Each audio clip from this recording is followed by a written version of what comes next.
इतिहास साक्षी है कि पुण्य भूमि भारत की गाथा भारत की अस्मिता, गौरव और राष्ट्रीय स्वाभिमान के लिए विदेशी आक्रांताओं से संघर्ष की महान गाथा है। बर्बर आक्रांताओं ने भारत की आत्मा पर चोट करने और भारत का अपमान करने के लिए हमारी संस्कृति और आस्था के केंद्रों को उद्ध्वस्त किया। सोमनाथ, काशी, मथुरा और अयोध्या के मंदिरों का तोड़ा जाना आज भी भारत की स्मृतियों में जीवित है। सन 1528 में अयोध्या में भगवान श्री राम के मंदिर का मुगल आक्रांता बाबर द्वारा तोड़ा जाना ऐसी ही एक अक्षम्य घटना थी जिसने सीधे भारत के सम्मान और आत्मा पर चोट की।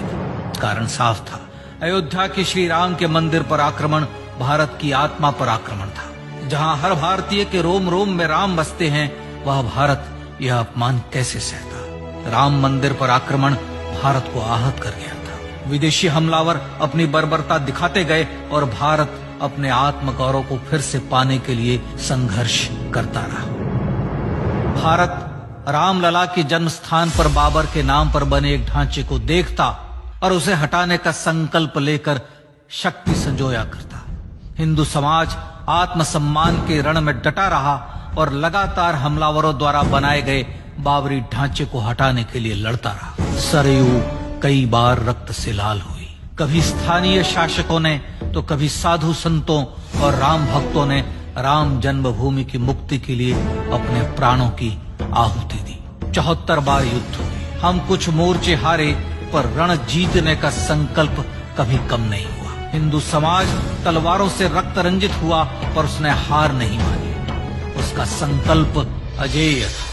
15 अगस्त 1947 को देश की आजादी के साथ सैकड़ों सालों से चले आ रहे इस संघर्ष में नई ऊर्जा और एक नया मोड़ आया। अचानक 23 दिसंबर 1949 को बाबरी ढांचे में श्री राम लला प्रकट हुए। हजारों राम भक्त दर्शन के लिए उमड़ पड़े।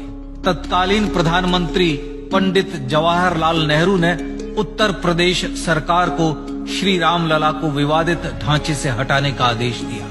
उत्तर प्रदेश सरकार ने अयोध्या के कलेक्टर को यह काम दिया और यह निर्देश भी कि जरूरत पड़ने पर वे बल का प्रयोग भी करें। अयोध्या के कलेक्टर ने सरकार को उत्तर दिया कि यह नरसंहार के बिना संभव नहीं है और फिर भी वह ऐसा चाहती है तो किसी दूसरे कलेक्टर से यह काम करवा ले। परिणाम स्वरूप रामलला की मूर्ति वहीं विराजमान रही।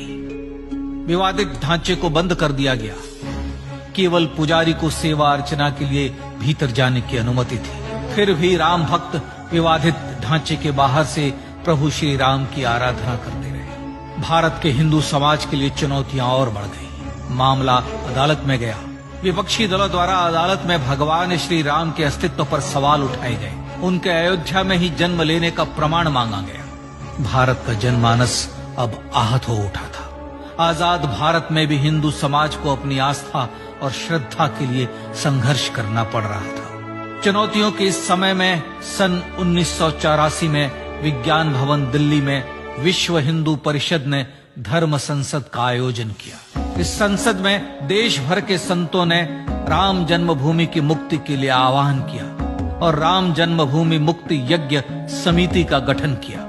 धर्म संसद ने राम जन्मभूमि की मुक्ति और वहां भगवान श्री राम के भव्य मंदिर बनाने के भारत के जनमानस के संकल्प को फिर से दोहराया। विश्व हिंदू परिषद के नेतृत्व में मंदिर निर्माण के लिए पूरे देश में अभूतपूर्व आंदोलन की शुरुआत हुई। श्री राम जन्मस्थली मुक्ति यज्ञ समिति के साथ देश भर में राम जानकी की रथ यात्राएं निकली। राम लीलाओं में राम कथा के माध्यम से भारत का आम जन फिर से जुटा। अब सबके मन में एक ही प्रण था, एक ही लक्ष्य था। अयोध्या में जन्मभूमि पर भगवान श्री राम के भव्य मंदिर का निर्माण। सन 1989 में विश्व हिंदू परिषद द्वारा गांव-गांव से रामशिला पूजन करके अयोध्या भेजी गई। 2,75,000 गांवों से रामशिलाएं अयोध्या पहुंची। भव्य राम मंदिर के शिलान्यास का निर्णय हुआ। पूज्य संत महात्माओं और हिंदू समाज के अन्य प्रमुख नेताओं के निर्णय के अनुसार अनुसूचित जाति के प्रमुख नेता श्री कामेश्वर चौपाल ने 9 नवंबर 1989 को मंदिर निर्माण का पहला पत्थर रखा। राम जन्मभूमि पर मंदिर निर्माण के लक्ष्य की पूर्ति के लिए सन 1990 में सोमनाथ से अयोध्या के लिए श्री लाल कृष्ण आडवाणी ने रथ यात्रा की शुरुआत की। देश में जन भावनाओं का ज्वार उमड़ने लगा। श्री लाल कृष्ण आडवाणी के रथ यात्रा के साथ साथ मंदिर के लिए जन समर्थन बढ़ने लगा और छद्म सेकुलरवाद बेनकाब होने लगा। इस जन आंदोलन को रोकने की तमाम कोशिशें हुई पर सब व्यर्थ हुई। विश्व हिंदू परिषद ने देशवासियों से अयोध्या में जन्मभूमि पर मंदिर निर्माण के लिए 30 अक्टूबर और 1 नवंबर 1990 को कार सेवा का आह्वान किया। परिणाम स्वरूप लाखों राम भक्त कार सेवा के लिए देश के कोने कोने से अयोध्या आए। इससे देश की एकात्मता का विराट दर्शन हुआ। कार सेवकों को रोकने के लिए उत्तर प्रदेश के तत्कालीन मुख्यमंत्री श्री मुलायम सिंह यादव ने अयोध्या में परिंदे को भी पर न मारने देने की घोषणा की। स्थितियां गंभीर हो गई। अयोध्या से 100-100, 200-200 किलोमीटर दूर रेलगाड़ियां रोक दी गई। अयोध्या युद्ध भूमि बना दी गई। मार्ग बंद, रेल बंद, चप्पे चप्पे पर पुलिस। अयोध्या सैनिक छावनी में बदल गई। राम नाम पर ऐसी पाबंदी कि अर्थी ले जा रहे लोगों तक को रोका गया क्योंकि वे राम नाम सत्य कह रहे थे। लेकिन सैकड़ों किलोमीटर की यात्रा कर कार सेवक अयोध्या पहुंचने लगे। राम के गीत गाते, होठों पर हंसी और पांव में छाले लिए राम काज के लिए राम भक्त देश विदेश से अयोध्या पहुंच ही गए। कार सेवकों पर गोलियां चली। अनेक कार सेवक शहीद हुए। आजाद भारत में जन्मभूमि पर राम मंदिर के लिए कार सेवकों ने फिर एक बार अपना बलिदान दिया, पर कार सेवकों ने विवादित ढांचे पर भगवा फहरा ही दिया और इस तरह कार सेवा सफल हुई। श्री राम जन्मभूमि आंदोलन ने भारत की सुप्त आत्मा को झकझोर कर जगा दिया था। विश्व हिंदू परिषद ने फिर एक बार 6 दिसंबर 1992 को कार सेवा का आह्वान किया। राम भक्तों को कार सेवा करने देने के लिए अदालत में प्रार्थना की गई, पर अदालत ने कोई निर्णय नहीं दिया। परिणाम स्वरूप बौद्ध, जैन, सिख, स्वामीनारायण संप्रदाय, गायत्री परिवार, हर पंथ मत विचार के हिंदू एकत्र हो गए। छूत अछूत का भेद मिटा, जाति की पहचान मिटी। हम सब हिंदू, हम सब सिंधु बन गए। राम सिंधु में ज्वार उठा और देखते ही देखते 6 दिसंबर 1992 को श्री राम जन्मभूमि से बाबरी ढांचा सदा के लिए हट गया।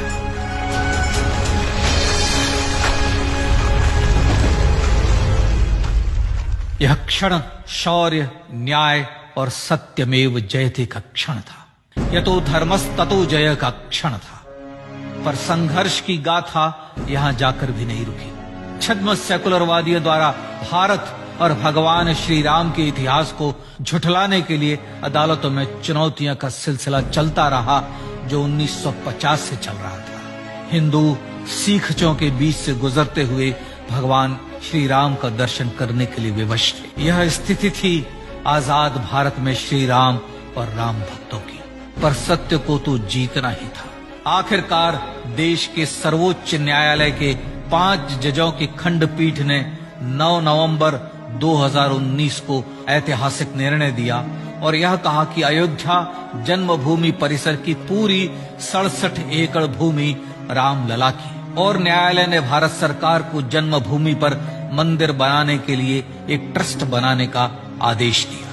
सर्वोच्च न्यायालय के आदेश के अनुसार भारत सरकार ने 5 फरवरी 2020 को श्री राम जन्मभूमि तीर्थ क्षेत्र नाम के ट्रस्ट का गठन किया और राम जन्मभूमि न्यास की भूमि जो सरकार द्वारा अधिग्रहित की गई थी, उसे ही नवनिर्मित न्यास को वापस दे दिया गया। 5 अगस्त 2020 को भारत के प्रधानमंत्री श्री नरेंद्र मोदी ने श्री राम जन्मभूमि तीर्थ क्षेत्र के अध्यक्ष पूज्य महंत नृत्य गोपाल दास, राष्ट्रीय स्वयंसेवक संघ के पूज्य सरसंघ चालक डॉक्टर मोहन भागवत एवं उत्तर प्रदेश के मुख्यमंत्री श्री योगी आदित्यनाथ की उपस्थिति में श्री राम जन्मभूमि पर भगवान श्री राम के भव्य मंदिर के लिए भूमि पूजन कर निर्माण कार्य का शुभारंभ किया। इस तरह लगभग 500 वर्षों से राम जन्मभूमि की मुक्ति के संघर्ष का पटाक्षेप हुआ। अपने आत्मसम्मान और राष्ट्रीय अस्मिता के लिए इतना लंबा संघर्ष विश्व के इतिहास में बेजोड़ है। श्री राम भारत की आत्मा, भारत की परिभाषा, हमारे राष्ट्रीय आदर्शों और जीवन मूल्यों के प्रतिनिधि मर्यादा पुरुषोत्तम हैं, जो हर हिंदू के होठों पर जन्म से मृत्यु तक रहे, बस यही हर हृदय में प्रार्थना होती है।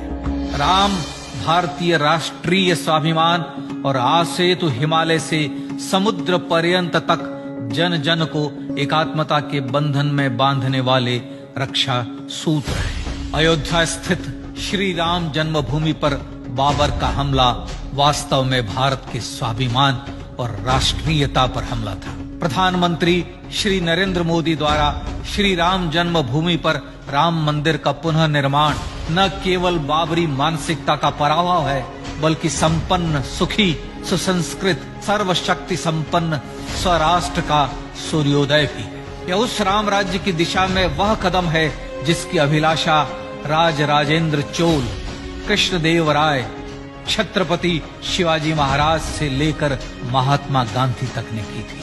अयोध्या में जन्मभूमि पर भगवान श्री राम का मंदिर न सिर्फ राष्ट्रीय गौरव होगा, बल्कि वह श्री राम के आदर्शों का राष्ट्र मंदिर होगा। अब वह महान संकल्प पूरा होने जा रहा है। आइए इस राम यज्ञ, राष्ट्र यज्ञ में जिन ज्ञात और अज्ञात भारतीयों ने अपनी आत्माहुति दी है, उनका पुण्य स्मरण कर उन्हें श्रद्धांजलि दी।